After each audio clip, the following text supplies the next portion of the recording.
Hey, one more thing before you go.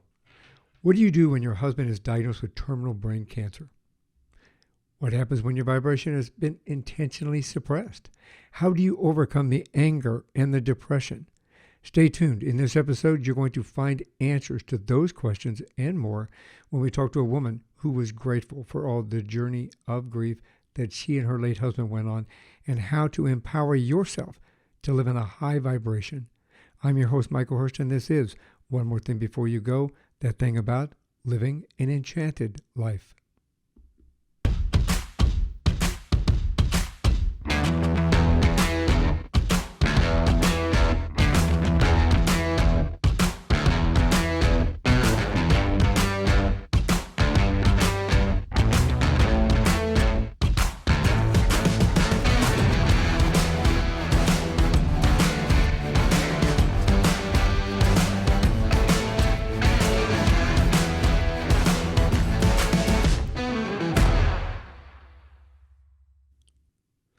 Welcome back. My guest today is Tessa Stowe, a woman whose husband was diagnosed with terminal brain cancer, and they decided to grab life by the horns and go after it with a vengeance and live life to the fullest before he died 12 months later. Tessa Stowe was angry when she realized her vibration had been intentionally suppressed, passionate about empowering others to live in high vibration, and grateful for the journey of grief she went on after her husband died. She now works towards inspiring and empowering people to live in high vibration to their best so they are free to live a happy, healthy, enchanted life. She moved her life forward in a very positive way, and you are going to learn how you too can do that. Welcome to the show. Oh, thank you. Well, lovely to connect with you across the oceans, Michael. Yeah, you are in the lovely area of Bali, and I'm in the Yes, hot climate of Arizona. that's right. And I'm actually in the future. This is being recorded on your Thursday, and it's actually my Friday. So you're talking to the future. Well, see, technology, isn't it wonderful? I know. Time travel. Time, tra- exactly. We've just discovered that we do have time travel. That's right. That's it. So if you, I might be able to use that to my advantage. So if you see the baseball game before I do, Okay, I'll let you know. thank you. I appreciate that. Might give us an idea. You've got an incredible journey with you and your husband and where you're at now. I know that you've had some ups and downs, and it was Yes, yes. it was a journey. But if you don't mind, let's start at the beginning. So, can you tell me where'd you grow up? I grew up in New Zealand.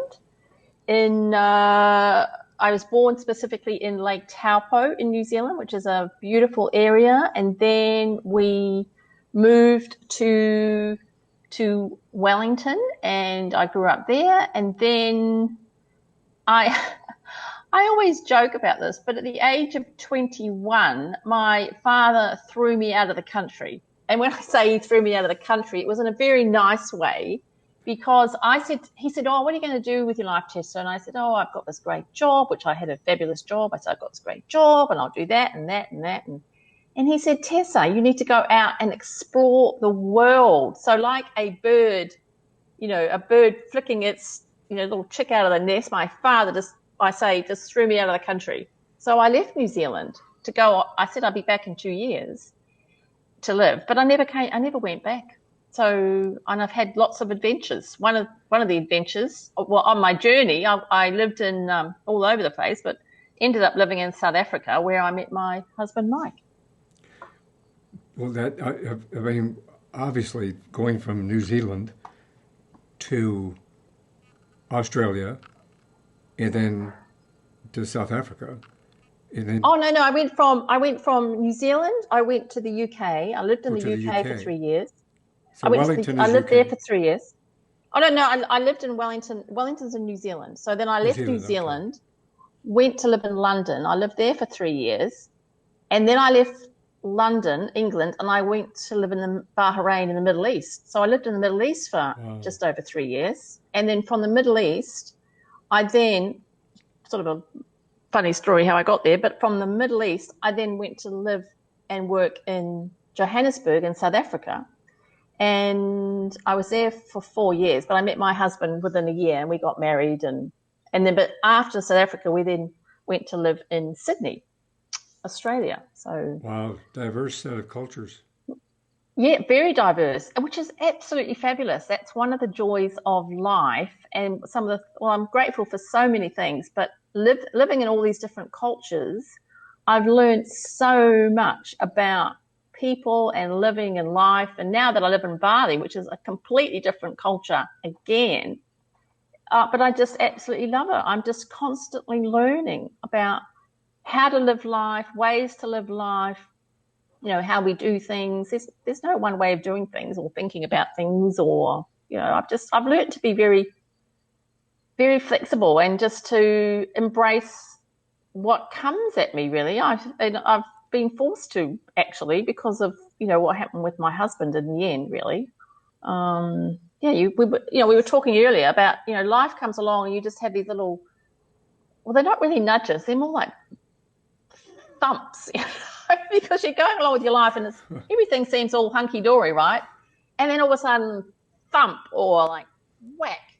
And you go, oh, and you really wish you didn't have this thump. Like, I really wish my husband hadn't died. But, when he did die, there was nothing I could do about it. And you just have to, it's just amazing how you adapt. I mean, I must admit, I never, ever, ever in a million years, after my husband died, I was convinced I would never, ever be happy again. I was such a mess for quite a few years, actually. And I could never have imagined the life that I'm now living. And I can actually say to you, I'm really happy. I love my life. That was unimaginable back then. Totally unimaginable. No, there's just, if you told me that, I just said, no, there's no way, no way. In fact, I was actually said to people, I'm never going to be happy again, because I actually thought it would be disloyal to my husband as well if I was happy. I mean, so. Well, yeah, it's an interesting journey, and I think a lot of people may resonate with what you had gone through. So let's talk about that. So you met your husband Yes. in South Africa. You guys Yes. developed a life together. What did he do for a living? Oh, he was in computers. Actually, I met him by. I say to people, I met my husband through the Yellow Pages. So, because what I did, I was trying to find a new job, and I thought, well, I was in computers myself, so I thought, well, how am I going to find a new job? So I got out the Yellow Pages, looked under C for computers, and started at A, ringing up and asking to speak to the general manager or the CEO. And it took me till the S until I got through, until somebody put me through to a CEO.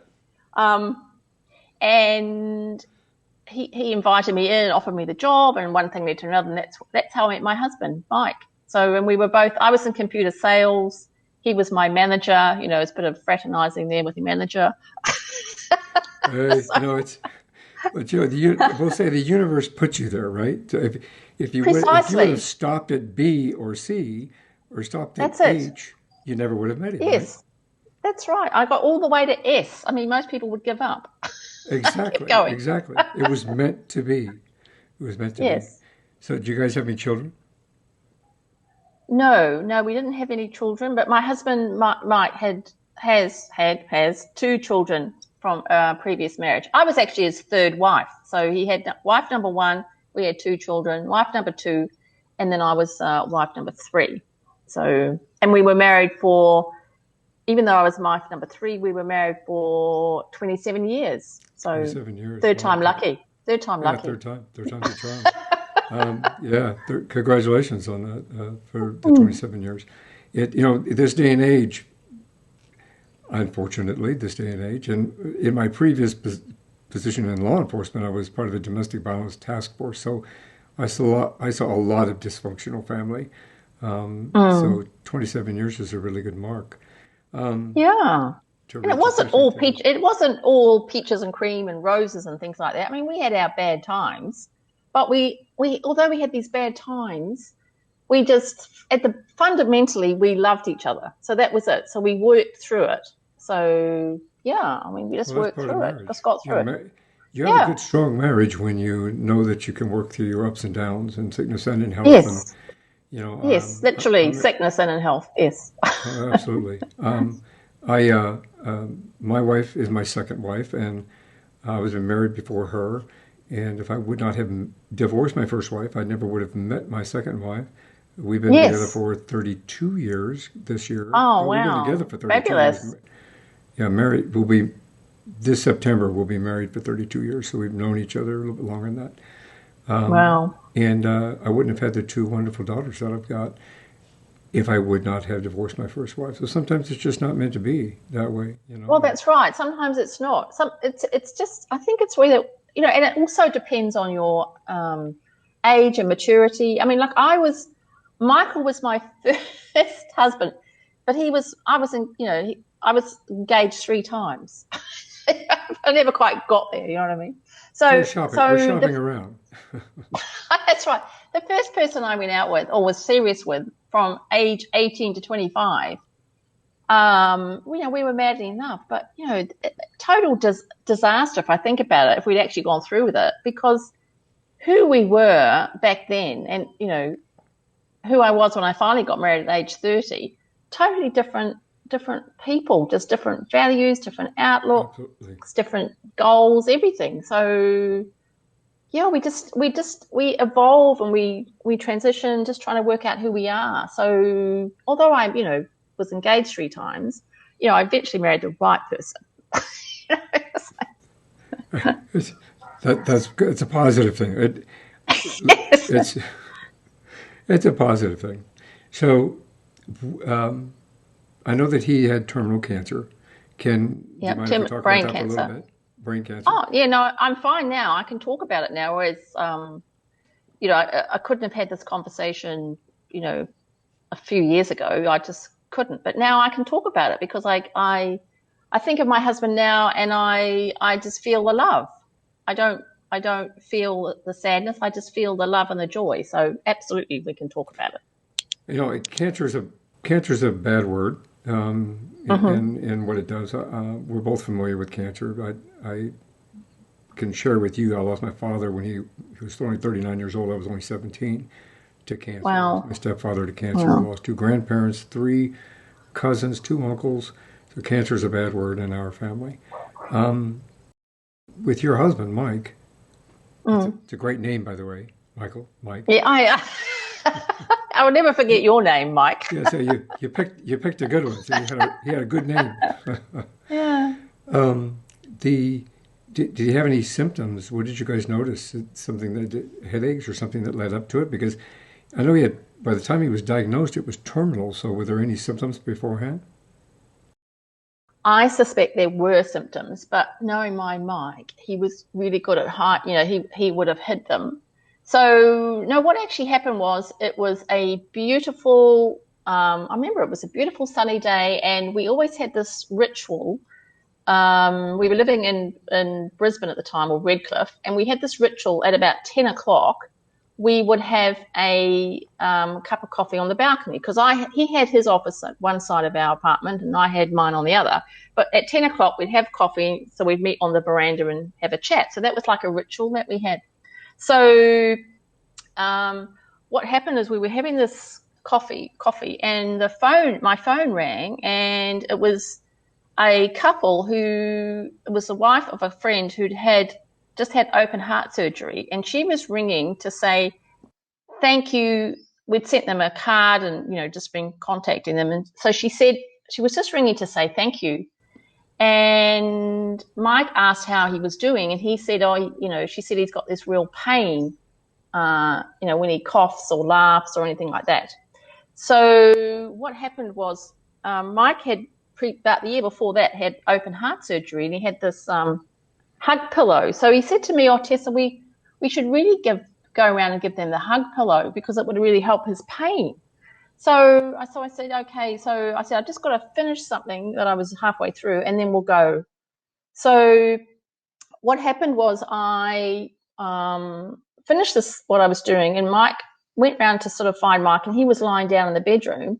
And I walked into the bedroom and I said, "Oh, Mike," thinking, we can go now. But he had no idea what I was talking about. And he started sort of talking to me like he was like trying to say something, but he couldn't say it. And I realized something was horribly wrong. And basically I rang the emergency. They got the ambulance. The ambulance arrived, took him to hospital, and he had basically there in the hospital had a massive seizure. So, Michael, are you still there, by the way? I can't see you. Are you? Oh, you're still there. Yeah. So he had a massive seizure, and they told me I'll never forget it because they said to me, they came and said, look, you've got to prepare for his death. And he had the seizure right in front of me, by the way, and I just went hysterical. They took me off to another room, came and said, look, you've got to prepare for his death. So I said, what do you mean prepare for his death? What does that mean? Am I supposed to arrange the funeral? I'm just having a coffee with my husband, and now, you're telling me to prepare for his death. I was just beside myself.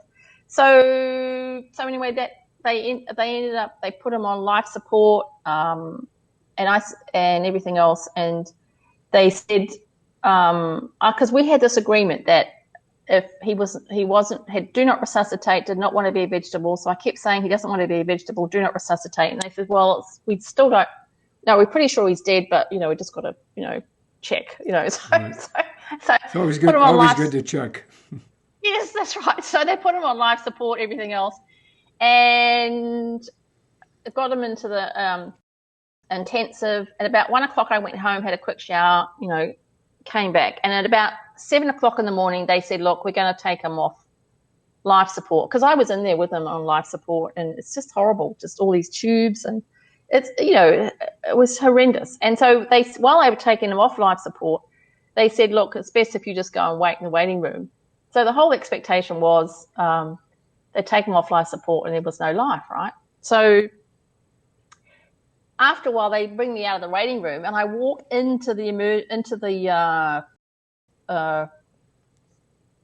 intensive care, and there is Mike sitting up in bed. And he's laughing, and he goes, "Hello, darling, I'm back." Take that. I'm back, he says. I'm back. Because he had gone to the other side, but he came back. Wow. And we had a little chat about that. It was amazing. And so then they did some more tests and everything else. You know that now that you said that, we have to talk about it. Yes. Oh, of course. Fabulous. So they did some tests, and eventually they came back and said he's got brain cancer. And that was just like, holy moly. That was just, what? So, it's like a real slap. Oh, it was just, and I'll never forget. Well, I'll tell you about the day we got out of the hospital first too. But I'll tell you what happened was I asked him when he said, "Hello, darling, you're back." And I said, where have you been? He says, "Oh, I'll tell you what happened." And it was interesting because he could only remember that for a short period of time. And then, a few days later, he had no recollection, because that was also another thing that was a short-term memory. But he said that what happened was, he said he was going to the, he said like towards the light. He was going. And then he heard this voice saying, "He's in a really bad way. We don't know if we can do much. We don't know if we can save him, but we'll do our best." And Mike heard this and he said, "What do you mean? What do you mean? I'm going, it's not looking good. What do you mean? What do you mean?" And he said, "I'm not going anywhere." And that's when he came back out of it. And, the bizarre thing is, the words that Mike said to me that he heard the doctor say were the exact same words that the doctor said to me in a room far away from Mike. So you weren't even in the room when he said them to you? No, when he said that, the doctor was in the room with me, the different room to Mike, when he said those words that Mike then repeated to me. Those are the words that he heard, and those are the words that brought him back. Wow, that's amazing. That's really amazing. Yeah. So basically, when he came back, how long did he go through any treatments? Did you guys pick treatments? Yes. Well, the first thing was one of the most amazing days of my life was the day that he was in hospital for a few days, then he got out, and he honestly had expected that he was dead and, wasn't ever going to see life again. So the first morning after we were back, we went for a walk, and we lived on the ocean front. So we walked across the road, and there were people cleaning the park there and all that stuff. Michael was in awe. He was just in awe of looking at the sky. He kept saying, Tessa, look at that sky, look at those leaves, look at those birds. He was expressing gratitude to the people cleaning, sweeping, and he was in awe of life. I mean, he was just on a high because he never thought that he would experience that again. So I'll never forget that, because it really taught me how amazing the ordinary was, because his excitement at being able to just walk across the road, look at the sky, look at the trees, look at the grass, look at the flowers, hear the birds. I mean, he was absolutely ecstatic. And that was kind of how the next year went, because literally 12 months to the day of when he had that seizure was when we had his celebration service. But we had 12 months. We didn't know how long. In fact, I didn't believe he was going to die. so we had 12 months where we just basically played. Mike just decided to play life full out. And yes, he had treatment. He had chemotherapy. He had radiation. He had chemo, had all that stuff. And I was at the same time giving him green smoothie juices, because I was researching, how to build up your immune system and all that. Right. So I was giving him, sometimes they were horrible green smoothie juices, but I was giving him all the good nutrients and everything else. And so he had very little horrible side effects from the radiation, because I think I was just really pumping him up with my magical green, counteracting it. So as soon as we were done with the chemo, with the radiation, chemo, I said to Mike, okay, just suppose you're going to die. Just suppose you are. What do you want to do? What are some of the things you really want to do? So he said, I want to do this, this, this, and this, and this, and this. I said, okay, off we go. So we went on to, I think about it now, crazy, but we went on 2 6-week overseas trips. We went to some remote, crazy places, did some crazy things, which I think about now. Oh, if I'd actually had my right mind, I wouldn't have done it. But we had such a fabulous, fabulous time. So we went 6 weeks to Europe. We went down there. He wanted to go from Amsterdam to Budapest on a riverboat. We did that. We then took this train. Don't ever do that. From Budapest across to Croatia. Don't do that, right? Fly. So we did that. I like the little caveats. Don't do that. Yes, fly. We ended up, just in some interesting situations. And then we went to Croatia. We drove around Croatia. We went on a boat around, around the coast of Croatia. And then we came back, and then we came back for a bit. He had to do some more treatment. And then we went to Africa. So he wanted to go to South Africa to see the animals, to go on safari and to see his children. And when we went to Africa, it was just, we had the most amazing time. Obviously, you've been to Africa and game places before, but it was like, I kept going, there's something odd going on here. And we would go out on game drives, and the game driver would say, there's something odd going on. It was just a constant, there's something odd going on here, because it was like, now I look back on it, the animals, particularly the elephants, knew that Mike was going. I wholeheartedly believe that. I understand that. Yes, I think that, especially elephants, they have a sixth sense. Especially elephants. They came out. They came out to say goodbye. In fact, one day we just had, we were elephanted out, if you can be elephanted out. We were driving around the Kruger Park, and it was elephant, elephant, elephant, elephant, elephant, elephant, elephant. And then Mike said to me, I was driving because he couldn't drive, and he said to me, okay, what would you like to see next? And I said, joking, joke, I'd like to see a charging elephant. Guess what? We go around the corner. We go around the corner. We get charged by an elephant. Well, it's like I didn't quite mean it that way, but no. So that's why it was like the elephants, the animals knew, the elephants knew. I mean, particularly, it was just it was bizarre. And was one of them was my birthday. We were in just south of Vic Falls in Zimbabwe, and the game driver said to me, "What would you like to see?" Because it was my birthday. So I said, "I'd like to see this, and I was rattling it off. And he went, "Oh yeah, sure, okay, yeah, right. I've been here for 6 years. Yeah, right." So we go out. Guess what? We see da da da da da da da.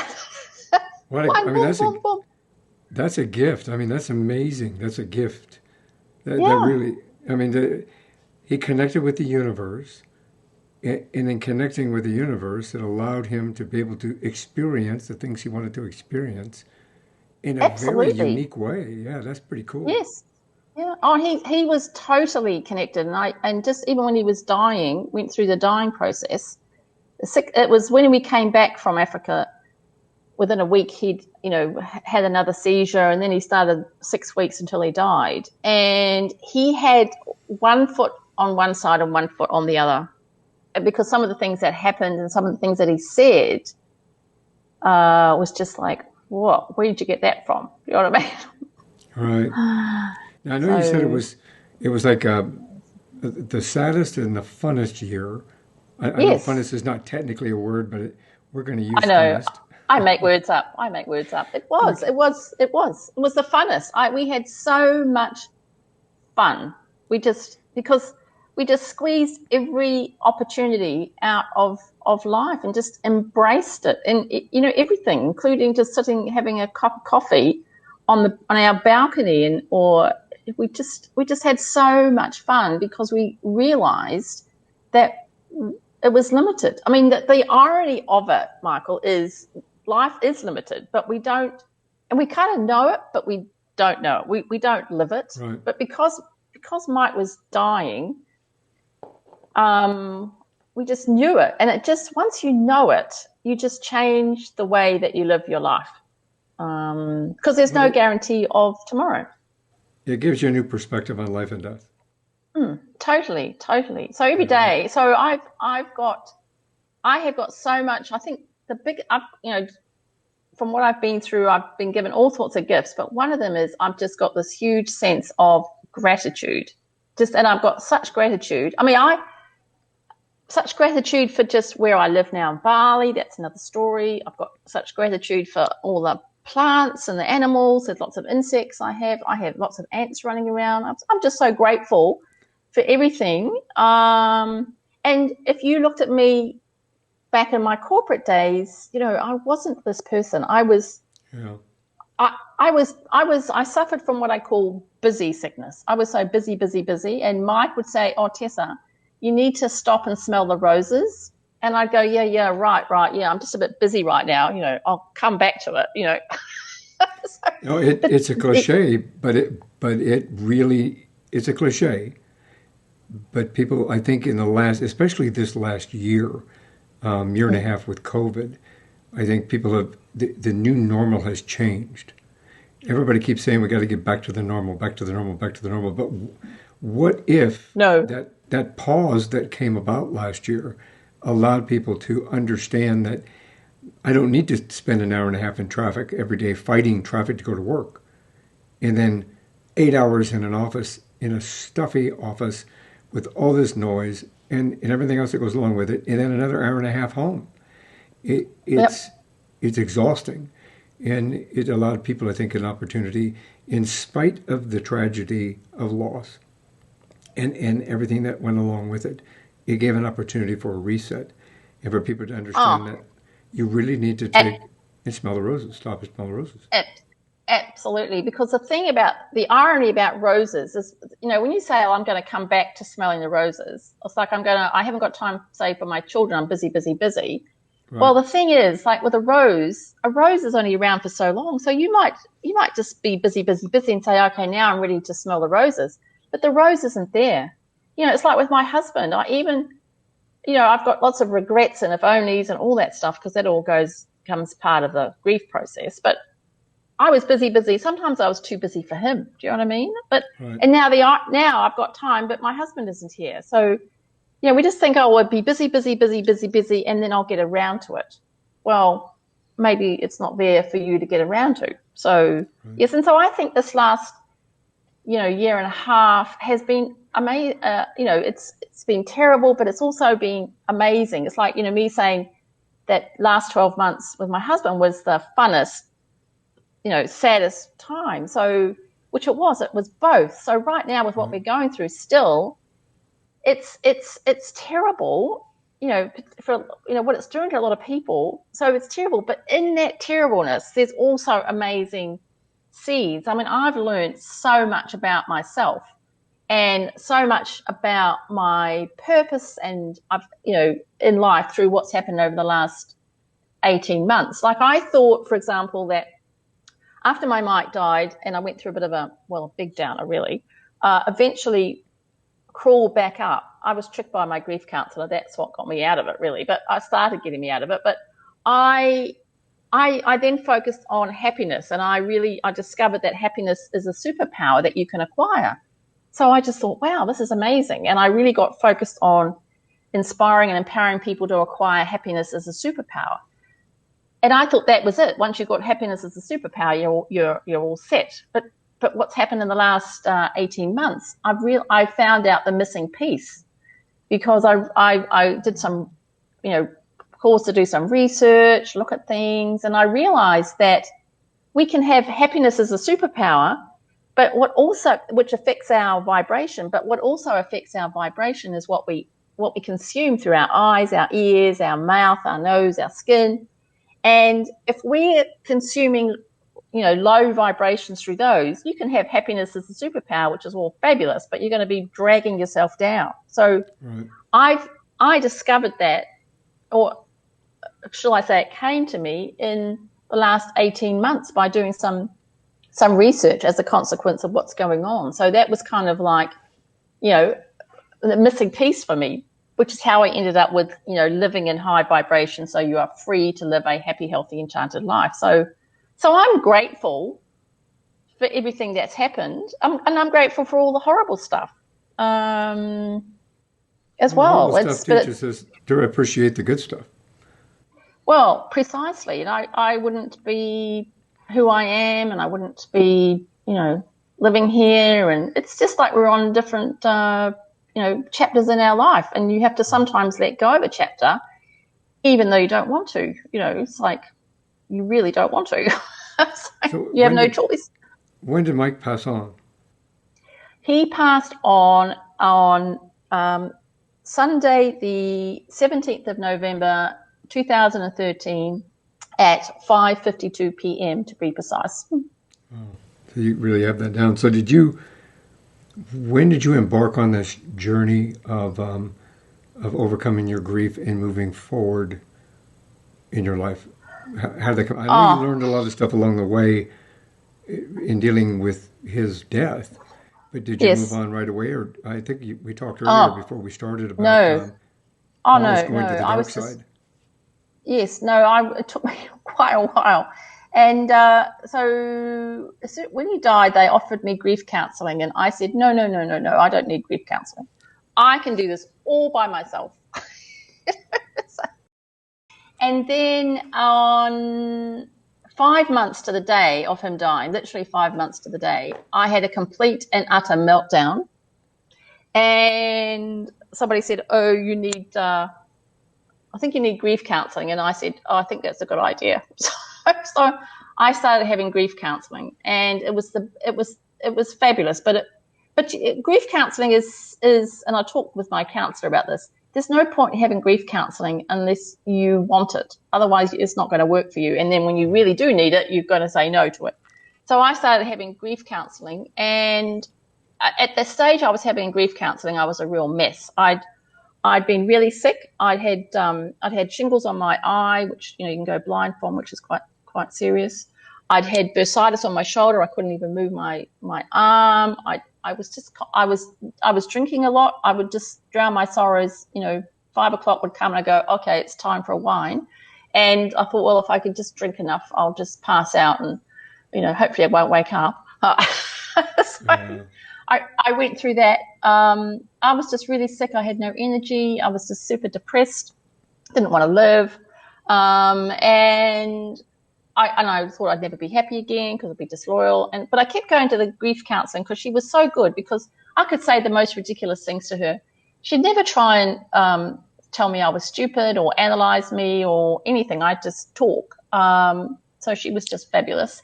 And then I told her that I couldn't get out of bed. My highlight of my day was just not getting out of bed, really. Just stay in bed. So she said to me one day, well, after a while, she said, will you do me, just do one little thing for me? So I said to her, well, as long as it's little. And we had enough of a relationship at this point that I would do it because she promised me it was little. So she said, well, when you wake up in the morning, just throw some clothes on and then just walk across the road. So I said, that's it? She said, yep, that's it. And I said, well, what do I do when I get across the road? And she says, well, you can turn around, go back to bed if you like, or you can do whatever you like. So, next morning, wake up, clothes on, cross the road, turn around, go back to bed. But I kept doing that. And then a funny thing happened. One day it was a beautiful sunny day and I'm across the road and I look up and I go, oh, this is quite a nice day. Maybe since I'm here, I might go for a little walk. While I'm here, I'll go for a walk. And I suddenly felt happy and I went, wow, and then I'd sort of walk and I'd see a flower and I go, wow. So I started having these happiness moments, and one happiness moment led to another happiness moment, led to a happiness moment, which led me on to a journey to investigate happiness moments. And then I found out about happiness being a superpower and so on and so forth. But it was because I always say she tricked me. But she tricked me to do one little thing. If she'd said to me, Tessa, get up, go for a walk for 10 minutes, I would have gone, nope. Baby no steps. way. Baby steps. So that's what got me out of it. And then I went on a journey. And it wasn't all just, straight uphill from there on. I was just going, the journey of grief is like being in a rough sea. You go up, down. But what eventually happens is the ups are, you go up and then it's a longer period between the going downs, if you know what I mean. So, absolutely. And then you learn how to get back up again. So, it took me several years. I'd say, I think I was slow because I think it took me about 5 years. And because of what I now, with happiness as a superpower, and can show people, is I can speed it up for people because, you know what I mean? Like I had nobody to really guide me. Or this whole thing about happiness being a superpower. I mean, who's ever thought of that? Who knows that? Who knew that you could learn happiness is a skill that you can acquire? I mean, we're not taught that. We don't go to school and taught about how to acquire happiness as a superpower. But with that superpower, no matter what's going on around you, you can put yourself up, like raise your vibration. Because if you're not up in that state, I mean, I'm evidence of it. If you're really depressed and down in it and in a low vibration, that's when you get sick. That's where, I was just, really sick for a long time, sick and mentally, physically. I mean, it's not a good place. It's not a good place to be. So negativity compounds upon itself. It's terrible. More negativity. Yes, and as you can just do little things, and I've got this happiness superpower gym, but it's all about, like, the whole premise of it really is just doing little things, because little things lead to big things, to bigger things, and then after a while it just becomes a way of life. So and I've learned that happiness, it's about being happy in the moment, and it's being happy in yourself and happy in relationships. So it's just a question of doing little things in all those different areas, and it builds on itself. And so you never know, you might. No, go ahead. I'm sorry. So basically, the baby steps that your therapist got you involved in actually gave you the motivation eventually to create the high vibrations roadmaps that you kind of Yes, yes, put out yes, yes. That and yes. developed. So it was that. Yes, precisely. It really gave me it set me off on another path, and that's when I discovered happiness is the superpower. And I thought that's great. As long as you've got happiness as a superpower, life will be, healthy, happy, enchanted. But then I realized in 2020 that it's not just happiness as a superpower is important, but you also need to consume high vibrations through your eyes, your ears, your mouth, your nose, your skin, because otherwise they will counteract the effect. Like if you're eating low vibration foods, that's going to pull you down. If you eat high vibration foods, that's going to pull you up. So it's about the combo. Help us understand visually what high vibrations would be and low vibrations.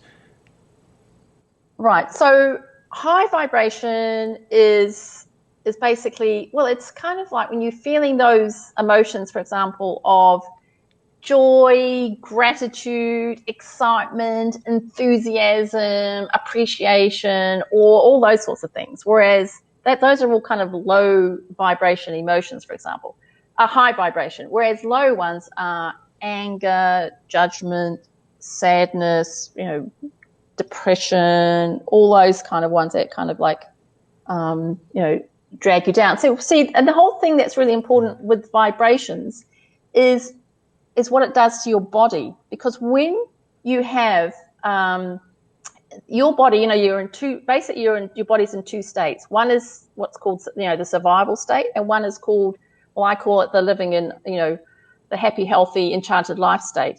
And how does your body know which state to be in? Well, it basically goes, it picks up the vibrations to go, okay, low vibration means, oh my goodness, like if you're angry or scared or fearful or whatever, but low vibration means, oh my goodness, we're being under attack, we're being chased by a saber-toothed tiger, we better, the body just automatically does things to survive. So some of the things it does to survive is it turns off your health system. So it turns off your immune system, your growth and repair systems, your natural healing systems. They all get turned off because the body goes, oh my goodness, we have to survive.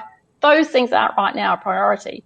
So it switches all those systems off. So if you're in that low vibration state, it switches your body into survival, which is not good. If you're stuck in that for too long, it's not good for your long-term survival. Fine for short-term, but not for long-term. Whereas when you're in the high vibration, your body goes, oh, this is cool, not being chased by a saber-toothed tiger. Great, we can go on, and it'll turn on your health systems, and it will let you lead a happy, healthy, enchanted life, because that's what we're here to do. We're in a spirit and a body here to live a happy, healthy, enchanted life. But so your body will let you do that when it's in high vibration. When it's in low vibration, the body goes, I need to survive. So stop doing all that happy, healthy, enchanted life stuff. I'm just going to focus on surviving. So, well, unfortunately, when somebody's been with somebody for a really long time, a lot of times I know this from my job. A lot of times the people who have been married for a long time or been with a partner for a really long time, if that person passes on, a lot of times the other person doesn't survive past 6 or 8 months. Precisely. Absolutely. That 6 months is critical. People can die of a broken heart. And I always, when somebody or friends lose their partners or whatever, I just very, very watchful of them for 6 months. And I tell the people around them, just be very watchful for the first 6 months or so, because people can die of a broken heart.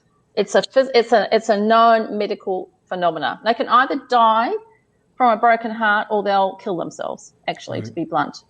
That low vibration area kind of sticks there and they're stuck in it. Oh, it's terrible. Yeah, it's terrible. So absolutely terrible. What's an example of a high vibration food or a low vibration food?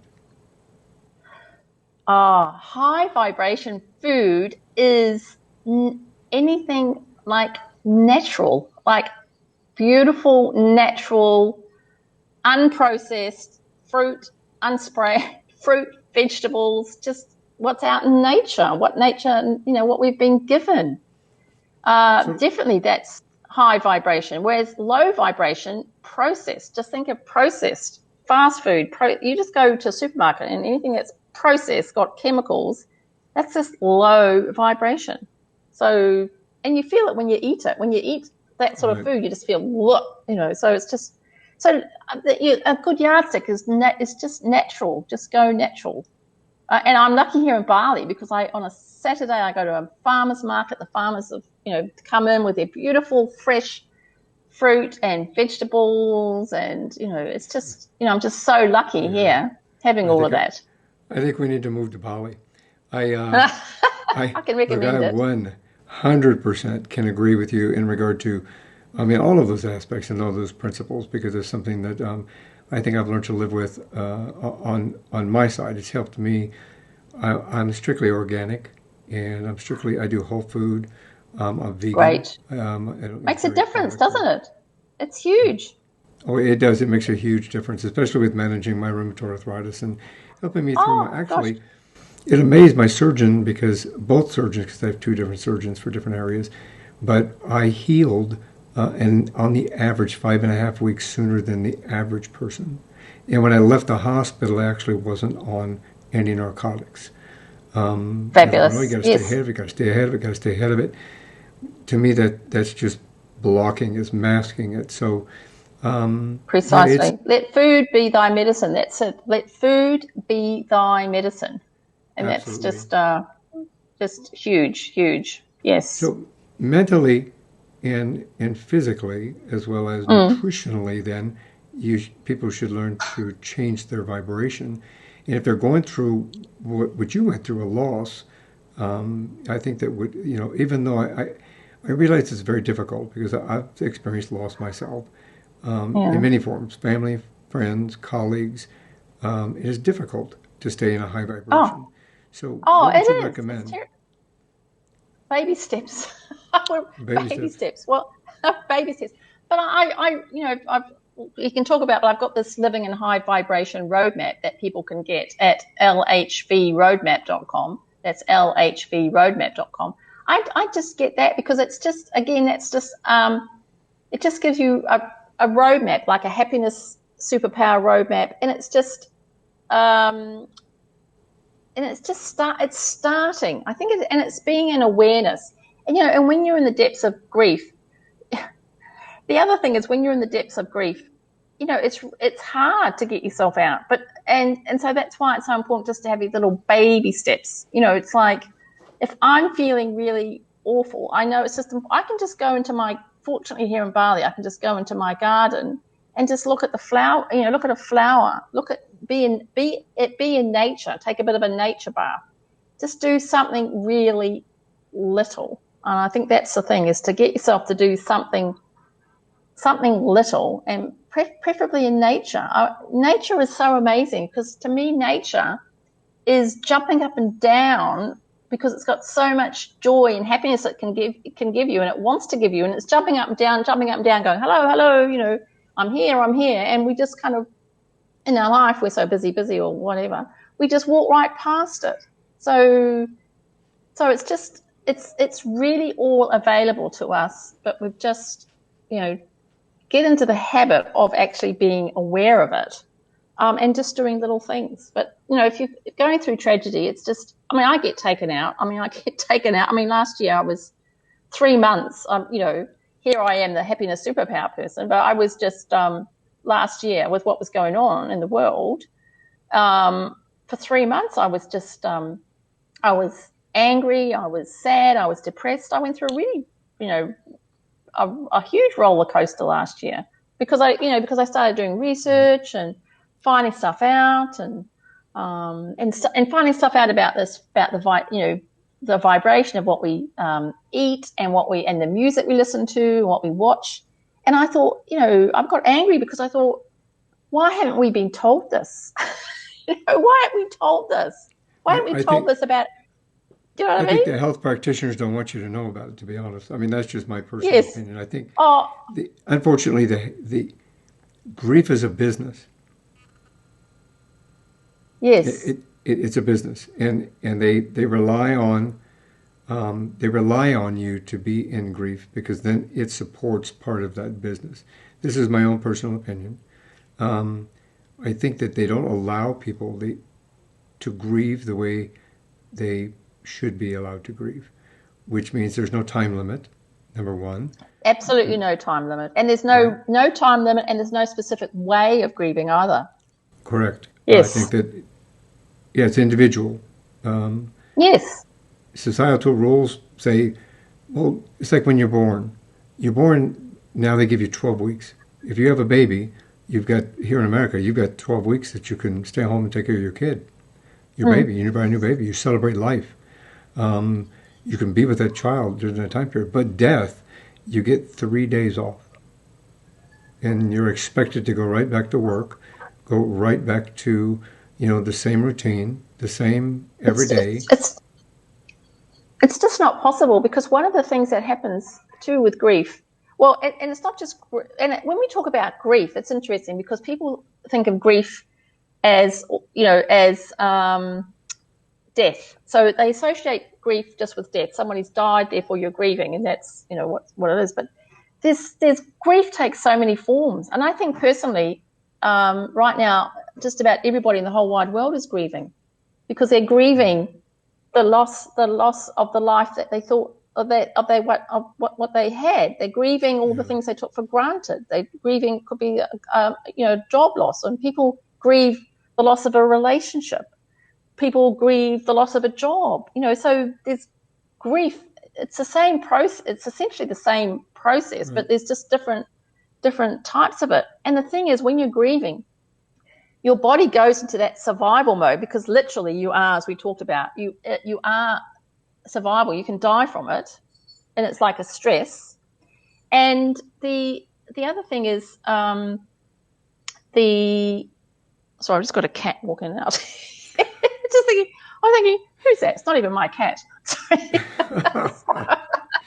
He wanted to come in and say hi. I know. I have several cats wandering around this place often. So what was I answering? I've just lost track of the cat. We were talking about grieving, the grief, how grief takes different forms and different yes, areas. it takes different forms, and one of the things it does, because you're in survival mode, and in survival mode, your brain function, your ability to really think, just diminishes. So as far as you being creative and being able to think straight and to go back into and fully functioning in a job, when you're in grief, I mean, that is just, after 3 days, is absolutely ridiculous. I mean, totally ridiculous. I mean, I know I was in a fog for 12 months after my husband died. And the thing is that when you're in a brain fog, you don't know you're in a brain fog. Right. So after 12 months, it was like pop, and I went, oh my goodness, and I could suddenly think straight. And then that's when I realized I was in a fog. Exactly. Yeah. That's I forgot to change clothes a year ago. That's right. It's like, oh, okay, now it's and in fact, the second year of grief, and some people might not want to hear this. And by the way, when I say the second year, it was for me the second year. For somebody, it could be the second month, right, or the second week. But for me, it was the second year. Right. When I came out of that fog, I then went, that's when the cold, hard reality hit. Like, my husband is gone. So that's why I say the second year for me was worse than the first, because at least in the first year I had brain fog, right? I was just I was numbed. Second year it was like, oh no. So yes. Well, so with the yes. reality, So grief. I say, with the reality of everything like that, how important is it to take the time with your loved one, to take the time to say what you want to say? Yes. You mean before they die? Yes. Oh gosh, yes. And I was so fortunate with Mike, because it was 6 weeks before he had that last seizure, and it was 6 weeks, and he kept saying to me, this is really interesting, he kept saying to me, Tessa, you've got to let me go, you've got to let me go. And I kept thinking to myself, he's depressed, he's just depressed. And I was arguing with the doctors about the medication, because I said, you're making my husband depressed. So he's saying he's going to die, and he's not dying, he's not going anywhere, and you've got to change his medication. And Mike kept saying to me, you've got to let me go, you've got to let me go. And he said, you've got to let me go because I've got a job to go to now. And I just thought he's being depressed. And then what happened was, and this is a bit of spooky story, but I was staying at an Airbnb because it was 45 minutes to our house, and I was in no condition after having spent all day with Mike to drive. I just couldn't drive. So I was changing Airbnbs, and this particular day I moved into this Airbnb, and the lady said to me on the Airbnb website, said, you can come and stay in my house. And she was like a room in her house. And she said, but you've got to know that I don't like people, and so don't expect me to talk to you. So I thought, no, but I thought that's perfect, because I don't want to talk to anybody. When your husband's dying, right, you really don't want to talk to strangers. Do you know what I mean? So it was perfect. So I'll never forget it. I walked into her place, put my bag in the room, came downstairs, and as I was walking past her in the kitchen, she said to me, would you like a cup of tea? And I went, oh, that's funny, because, my head's going, she said she doesn't like to talk to people. So I went, oh, okay, I'll have a cup of tea. So we sat down and we had a cup of tea, and she said, what's going on? I says, oh, my husband's in hospital, blah, blah, blah. And she says to me, you have to let him go, because you do realize he has a job to go to now. And I thought, this is a very weird thing to say, and I've only just met you, and this is bizarre. So anyway, I left her as soon as I could, and got out of there, went to the hospital, walked in the room, and that's when, as soon as I walked in, that's when Mike said to me, Tessa, you have to let me go. I have got a job to go to now. So he said the exact same words as she said. And so in that moment, I then knew, holy moly, he really is dying. So that was about 4 days before he actually died. So what happened was the whole conversation shifted.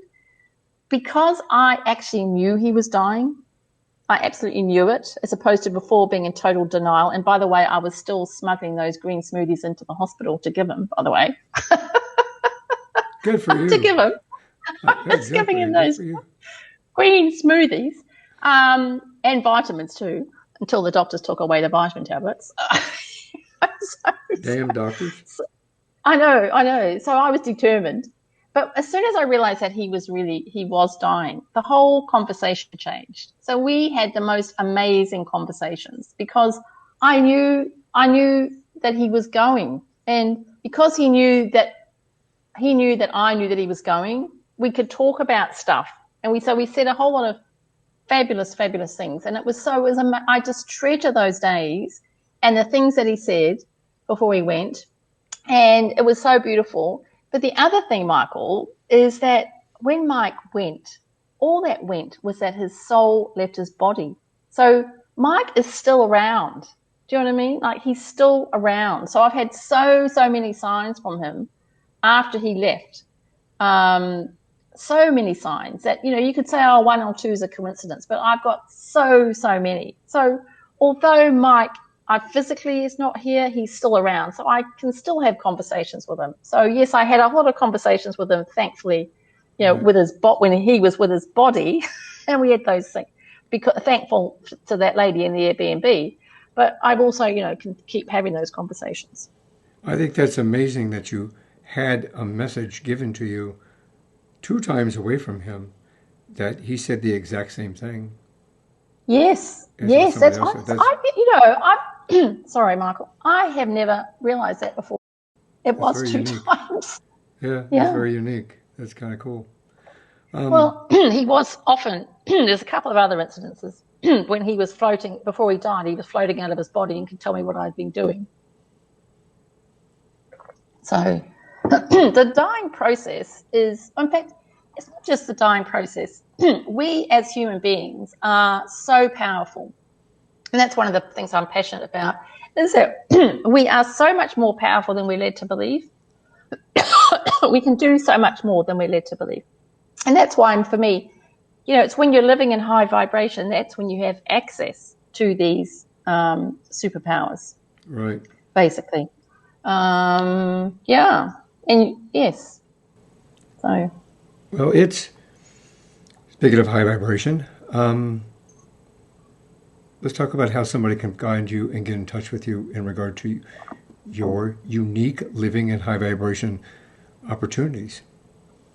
Great. Well, if they go to my website, that's Stowe.com. So that's my name, Tessa, TessaStowe.com. And there you can find the Living in High Vibration Roadmap, which I highly recommend that you download. It's got a couple of roadmaps there, and it's also got a couple of videos which explain the roadmaps in more detail. So that's at TessaStowe.com, or you can send me an email at hi@TessaStowe.com.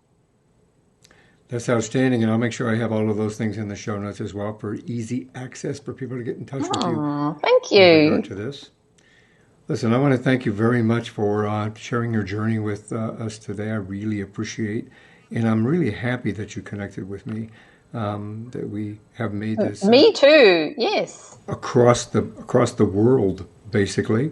I think from where you're at, Bali, from where I'm at, being in the future, that's pretty cool. You got to remember, if you hear anything special, you got to drop me a note. But thank you very much. I really appreciate you being with me today and sharing what you have. And thank you. Oh, it's been fabulous. Thank you so much. Thanks for listening to this episode of One More Thing Before You Go, a unique conversation about life. If you like our show and want to know more, check out our website at beforeyougopodcast.com. That's beforeyougopodcast.com. Tell your story, share your expertise, contribute to the blog, and subscribe to the newsletter. You can find us as well as subscribe to the program and rate us on your favorite podcast listening platform. And one more thing before you go. Have a nice day, have a nice week, and thanks for listening. One More Thing Before You Go, a unique conversation about life podcast, is a creation of One More Thing Productions, established 2010, all rights reserved.